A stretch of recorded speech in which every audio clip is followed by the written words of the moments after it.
Hello guys, ഞാനേ ഇപ്പോൾ ആലപ്പുഴയിലാണ് ഉള്ളത് കേട്ടോ.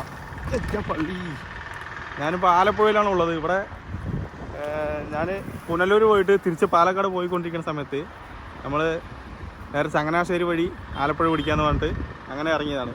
അപ്പോൾ നമ്മളേ പോണ സമയത്ത് ഒരു അടിപൊളി കാഴ്ച കണ്ടു കേട്ടോ. സൂപ്പർ കാഴ്ച. അത് ഞാൻ നിങ്ങൾക്ക് കാണിച്ചു തരാം. കാഴ്ച എന്താണെന്നൊന്ന് നോക്കും. സംഭവം സൂപ്പറായിട്ട് ഇതാണ്ടാ.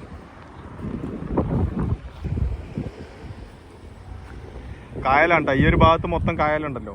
അപ്പോൾ ഇതാ നല്ല അടിപൊളിയായിട്ടുള്ള പൂന്തോട്ടം എന്ന് തന്നെ പറയാം.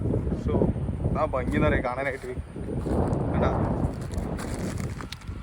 ഗൈസ്, നോക്ക് ഗൈസ്,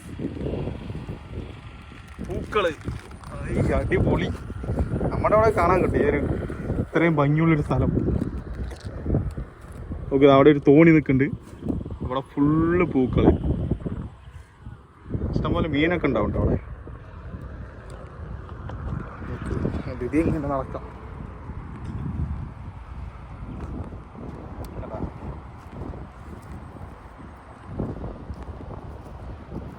ഇത് നോക്ക്, കണ്ട എത്ര പൂക്കളെ നോക്ക്. ഇഷ്ടം പോലെ പൂക്കളാണ്. കാണാൻ തന്നെ അടിപൊളി, നല്ല ഭംഗിയുള്ളൊരു സ്ഥലം കേട്ടാ. ഇത് ഫുള്ള് പാടം. നമ്മുടെ വണ്ടി അത് അവിടെ നിർത്തിക്കണ. ഇത് നേരെ മറ്റേ ഇവിടെ നിന്ന് വരുന്ന വഴിയാണ്, അടൂരിൽ നിന്ന് വരുന്ന വഴിയാണ്. അടൂരിൽ നിന്ന് നമ്മൾ നേരെ ചങ്ങനാശ്ശേരിയിൽ നിന്ന് ലെഫ്റ്റ് കട്ട് ചെയ്തിട്ട് പറഞ്ഞാൽ ഇത് നേരെ പോണത് ആലപ്പുഴയ്ക്കാണ് കേട്ടോ. ആലപ്പുഴ ബീച്ചിലേക്കാണ് ഈ റോഡ് നേരെ പോണത്. ഓക്കെ, കണ്ട ഫുള്ള് പാടങ്ങൾ മൊത്തം കൊയ്തിട്ടിരിക്കണ്.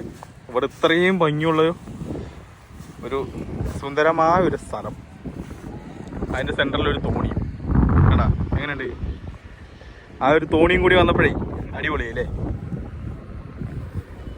എന്തായാലും കൊള്ളാം. എന്നുണ്ട്, ഇഷ്ടപ്പെട്ടാ? സ്ഥലം ഇഷ്ടപ്പെട്ടില്ലേ? ഇതേപോലൊക്കെ ഓരോ റൈഡൊക്കെ വന്നിട്ടുണ്ടെങ്കിൽ പല പല കാഴ്ചകളൊക്കെ കാണാൻ പറ്റൂട്ടാ. എനിക്കെന്തായാലും ഭയങ്കര ഇഷ്ടമായിട്ടാ. ചെറുതായിട്ടൊക്കെ ഉറക്കം വന്നിട്ട് വരുമായിരുന്നു. ഈ ഒരു കാഴ്ച കണ്ടപ്പോൾ എൻ്റെ ഉറക്കമൊക്കെ പോയി. ഞാൻ കുറച്ച് നേരമായി ഇവിടെ വന്ന് നിൽക്കുന്നത്. കുറച്ച് നേരം ഇങ്ങനെ നിന്നിട്ടാണ് ഞാനിപ്പോൾ വീഡിയോ എടുത്തത് തന്നെ കേട്ടോ. വണ്ടി റോഡിൻ്റെ സൈഡിൽ നിൽക്കുന്ന കാരണം നമുക്ക് ഒരുപാട് നേരം ഇവിടെ നിൽക്കാൻ പറ്റില്ല. വണ്ടി നിർത്താനുള്ള ഗ്യാപ്പൊക്കെ ഉണ്ട്. എങ്കിൽ പോലും നമ്മൾ ഒരുപാട് നേരം ഇവിടെ നിൽക്കണം. ഈ ഒരു കാഴ്ച നമ്മൾ കാണാൻ പോവുക. എങ്ങനെയുണ്ട് കാഴ്ച? സൂപ്പറല്ലേ? അപ്പോൾ ഇതുപോലുള്ള വീഡിയോസ് ഞാൻ അടുത്ത പ്രാവശ്യം ഇടും. അപ്പോൾ നമ്മുടെ ചാനലിന് സബ്സ്ക്രൈബ് ചെയ്യുക, ലൈക്ക് ചെയ്യുക, ഷെയർ ചെയ്യുക, കമൻറ്റ് ചെയ്യുക, എല്ലാം ചെയ്യുക. ഓക്കെ, അപ്പോൾ ഈ ഒരു വീഡിയോ ഞാൻ ഇവിടെ വെച്ച് നിർത്തിട്ടുണ്ടാ. അപ്പോൾ ഇതുപോലെ എന്തെങ്കിലും കാഴ്ചകൾ കണ്ടിട്ടുണ്ടെങ്കിൽ ഞാൻ വീഡിയോ എടുത്ത് കാണിച്ചു തരാം. Okay, by.